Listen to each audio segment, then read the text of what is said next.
Welcome everybody. How y'all doing tonight? Tonight we're here to do a reaction video on two people I got to run across in St. Louis, of course, my hometown. Shout out to my hometown. Um, we're gonna do a little reaction video to this. Um, Shout out to Mob Ties and to my for doing this. On my partners AD, Adrian Lemons, and TT Jordan, Anthony Jordan. I got a chance to get to know these fellas. You know, you know, we was out there. I seen them. I know of them, and I want to do a reaction from somebody that was actually knew them to see what they had to say about them and what they say about our city. You know how they go. So hit the like and subscribe button, and let's get into it and see what they got going on tonight.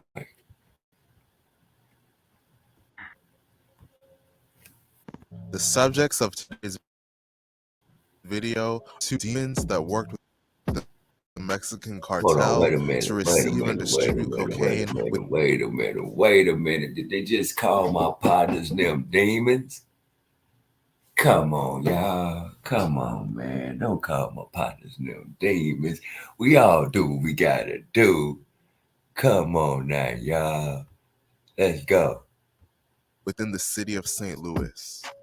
One of them was the kingpin calling all of the shots, and the other, the Free trigger AD. man, will make someone's no attention or second thought.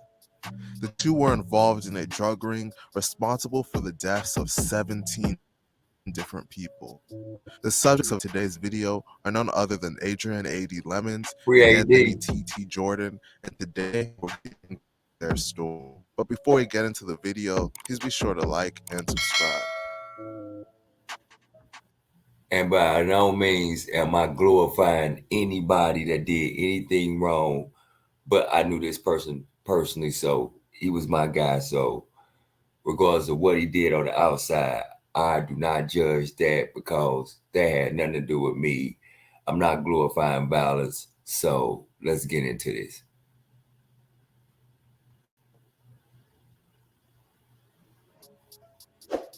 T.T. Jordan, in particular, was a real menace to society.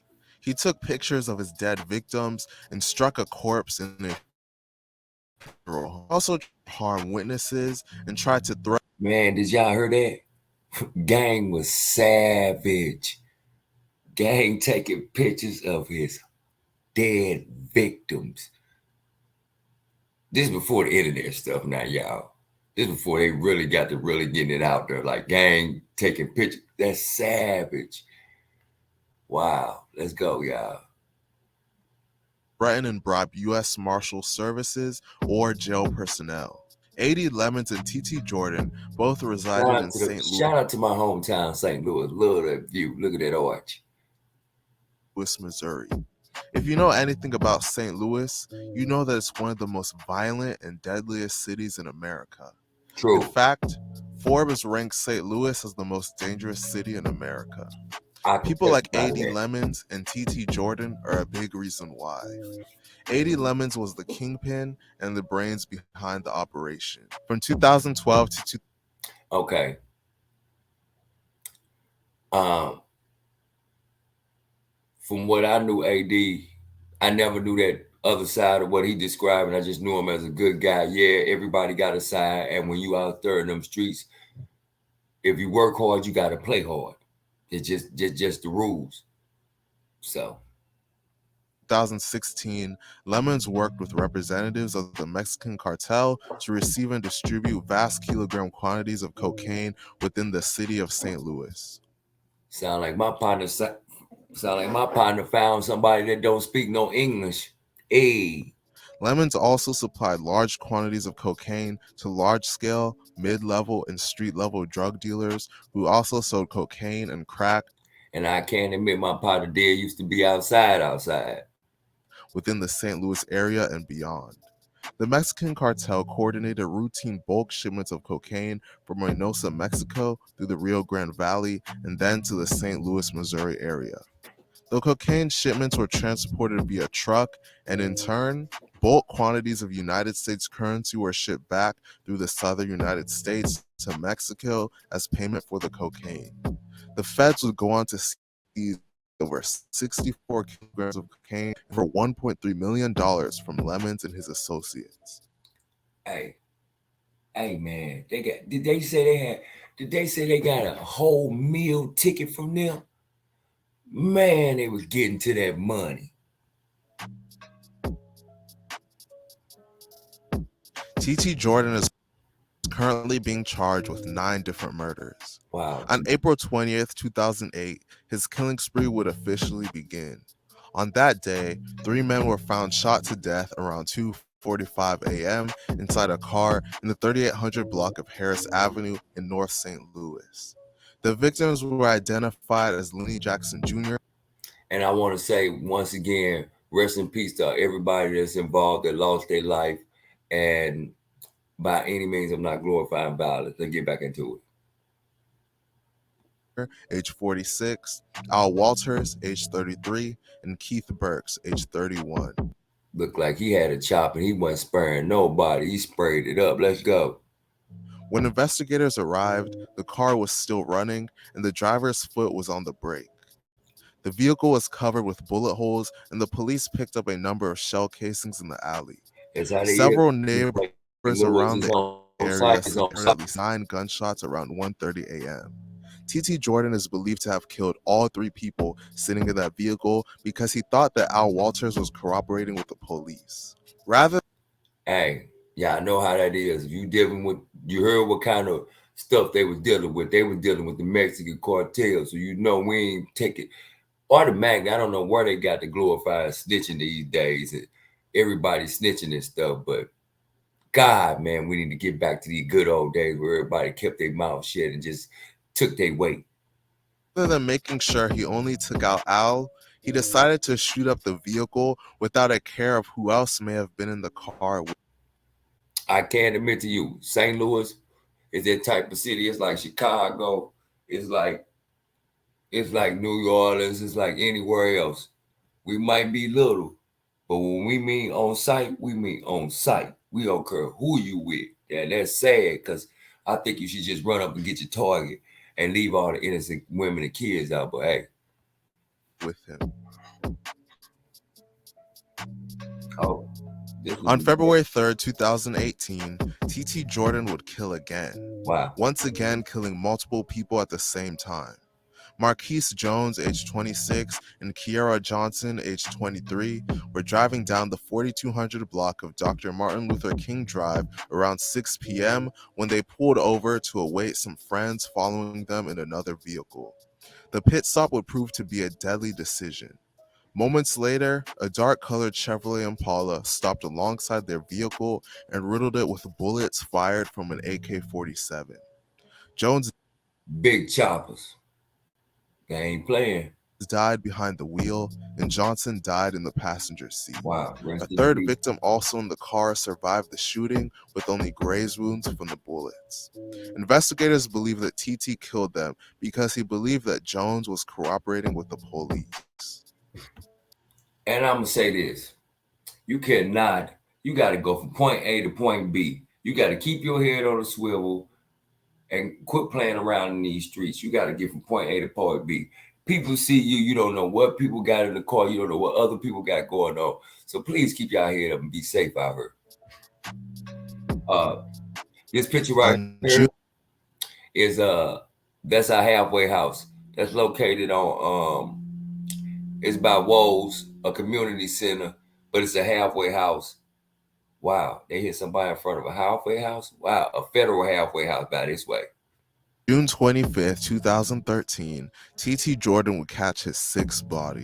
Wow. Anthony Clark, age 28, was sitting in a Pontiac Grand AM in the 5000 block of Cote Brillante in the city's Kingsway West neighborhood. It's called Cote Brilliant, not Cote Brillante. I know what he's saying. He's saying Cote Brilliant. And it is off of Cote Brilliant and Kings Highway. Matter of fact, it sits right by that is Martin Luther King School. Martin Luther King School. I used to go to that school. It's right there behind it. at about 11:30 a.m. when he was shot. The gunman, wearing a white bandana, pulled. Now hold on. I wasn't getting people, but this is broad daylight by a school. Come on now, y'all. Over his face, pulled up in an Audi, then blocked Clark's silver Grand AM and fired into the car multiple.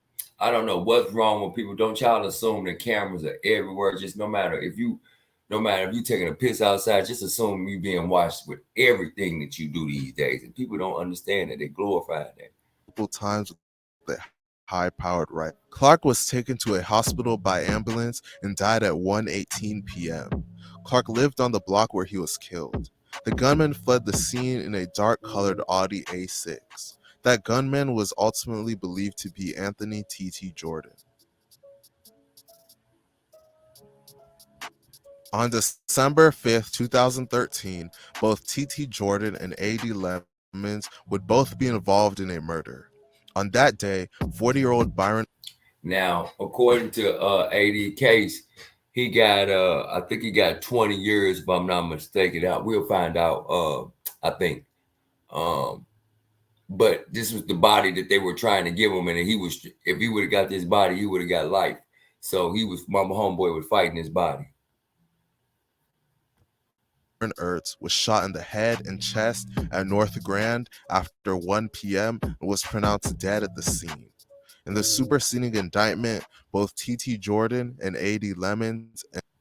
Now, North Grand is another thing. It's a strip. It used to be a club. It's a seedy motel called the Grand Motel right there. It's just a real low-life place. You get caught right there, you really tripping. It's really a lot of addicts right there, and it's a hustler's paradise.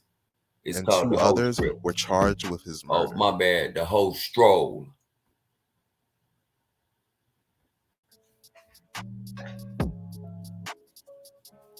After being directly involved in 8 different murders, T.T. Jordan's killing spree still wouldn't come to an end. On December 29, 2013, he would kill 2 more people, including an innocent woman caught in the crossfire. On that day, shots rang out as 51-year-old Clara Walker and 2 of her sons. I remember this case. I remember she was a bus driver. She was innocent. She got hit because he was shooting in the house. Wow, I do remember this. Terrell Williams, age 17, and Carlos Walker, age 23, were watching TV. Carlos Walker thought the shots might have been on TV, but his mother ran to a front bedroom window to look outside. Carlos Walker said in an interview, "You got to learn to get down. No running to what you running to the windows for, unless you going to shoot." But rest in peace to her. Sorry she lost her life. Sorry to everybody.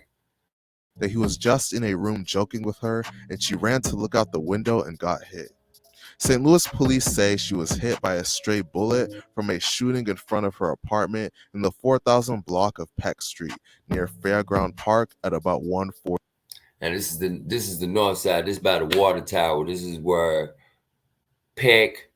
This is where John. This is where Old Bird. This is just the water tower district. This is what they call it, the water tower. It's old North St. Louis, but it's off of Grand too. 40 p.m.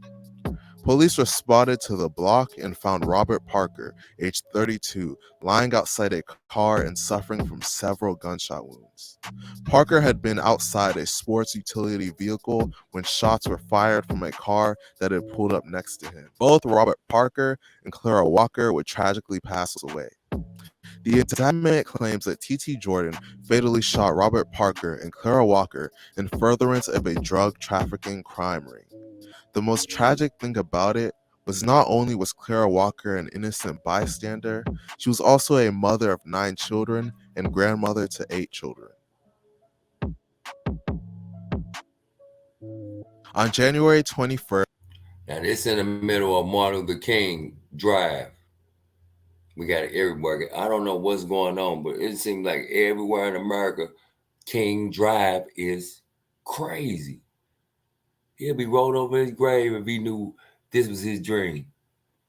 2014, Michael Gridiron and another person were sitting in a vehicle near the 3000 block of Roll-Up Place when they heard gunfire erupt.